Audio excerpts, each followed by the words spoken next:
भगवते वासुदेवाय। जय श्री हरि।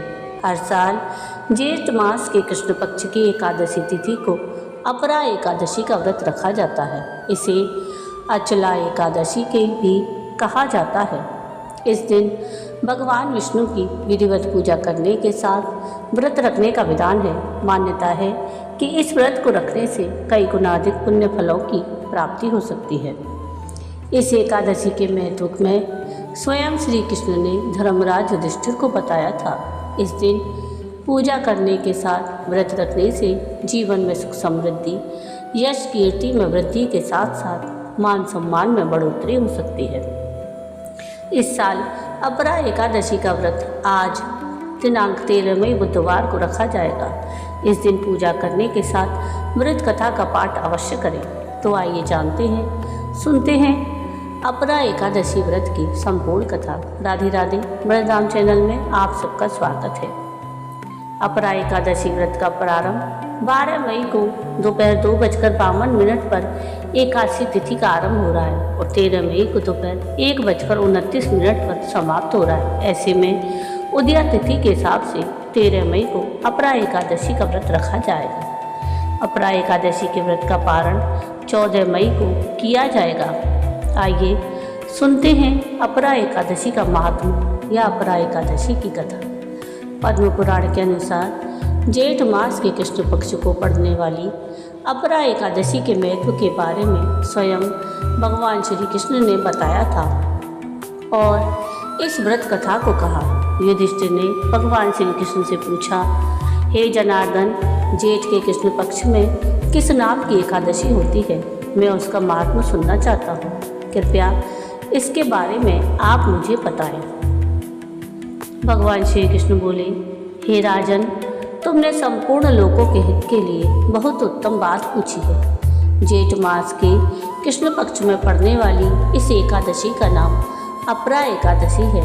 यह बहुत पुण्य देने वाली है और बड़े बड़े पातकों का नाश करने वाली मानी जाती है। ब्रह्म हत्या करने वाला, गोत्र की हत्या करने वाला, गर्भस्थ बालक को मारने वाला पर स्त्री लंपट पुरुष भी अपरा एकादशी के सेवन से निश्चय ही पाप रहित हो जाता है।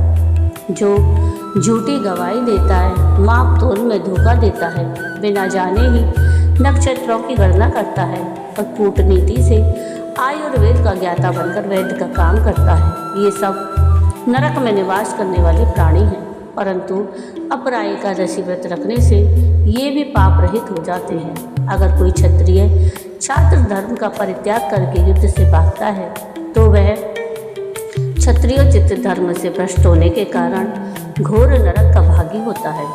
इसके अलावा जो शिष्य विद्या प्राप्त करके स्वयं ही गुरु की निंदा करता है, वह भी महापातकों से युक्त होकर भयंकर नरक में गिरता है। किंतु अपरा एकादशी का व्रत रखने से वह सद्गति को प्राप्त करता है।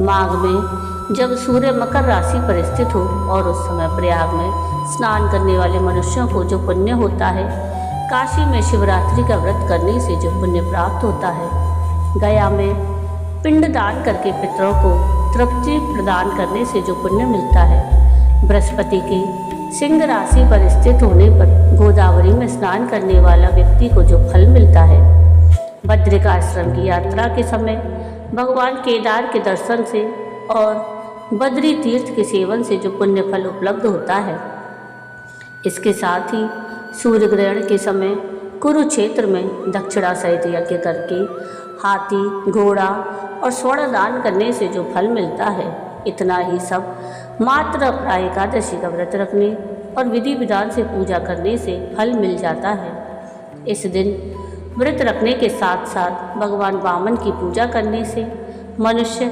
सब पापों से मुक्ति प्राप्त करता है। इसके साथ ही श्री विष्णु लोक की प्राप्ति के साथ इस व्रत कथा का पाठ करने या फिर सुनने से सहस्त्र गोदान का फल मिलता है। युधिष्ठिर ने कहा कि जनार्दन, अपरा का सारा महात्म्य मैंने सुन लिया, अब आप मुझे कथा भी सुना दीजिए। तो श्री कृष्ण कहते हैं, हे राजन, प्राचीन काल में महिध्वज नामक एक धर्मात्मा राजा थे, लेकिन उसका छोटा भाई वज्र ध्वज बड़ा ही क्रूर, अधर्मी और अन्यायी था। वह अपने बड़े भाई से द्वेष रखता था। इस द्वेष भाव में एक दिन रात्रि के समय छोटे भाई ने अपने बड़े भाई की हत्या कर दी और उसकी देह को एक जंगली पीपल के नीचे गाड़ दिया। इस अकाल मृत्यु से राजा प्रेत आत्मा के रूप में उसी पीपल पर रहने लगा और अनेक उत्पात करने लगा। एक दिन अचानक धौम्य नामक ऋषि उधर से गुजरे। उन्होंने प्रेत को देखा और तपोबल से उसके अतीत को जान लिया। अपने तपोबल से प्रेत उत्पात का कारण पूछा और समझा। ऋषि ने प्रसन्न होकर उस प्रेत को पीपल के पेड़ से उतारा तथा परलोक विद्या का उपदेश दिया। दयालु ऋषि ने राजा की प्रेत योनि से मुक्ति के लिए स्वयं ही अपरा या अचला एकादशी का व्रत किया और उसे अगति से छुड़ाने को उसका पुण्य प्रेत को अर्पित कर दिया। इस पुण्य के प्रभाव से राजा की प्रेत योनि से मुक्ति हो गई। वह ऋषि को धन्यवाद देता हुआ दिव्य देह धारण कर पुष्पक विमान में बैठकर स्वर्ग को चला गया। हे राजन, यह अपरादशी एकादशी की कथा मैंने लोकहित के लिए कही है। इसे पढ़ने अथवा सुनने से मनुष्य सब पापों से छूट जाता है। जय श्री हरि। तो ये थी अपरा एकादशी की कथा और उसका महात्मा। अपरा एकादशी की व्रत पापों को दूर करता है, समृद्धि प्रदान करता है और आध्यात्मिक लाभ प्रदान करता है।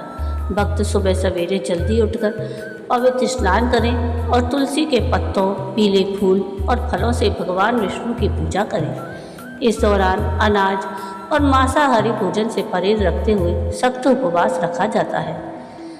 अपरा एकादशी व्रत कथा का पढ़ना और विष्णु सहस्त्र नाम का पाठ करना इसमें अत्यंत शुभ माना जाता है। इस वर्ष उपवास रोग पंचक काल के दौरान आयोजित किया जा रहा है, जिसमें ईंधन इकट्ठा करने, नया बिस्तर बनाने या दक्षिण की ओर यात्रा करने जैसी गतिविधियों से बचने की सलाह दी गई है। जय श्री हरि। तो ये था आज का वीडियो।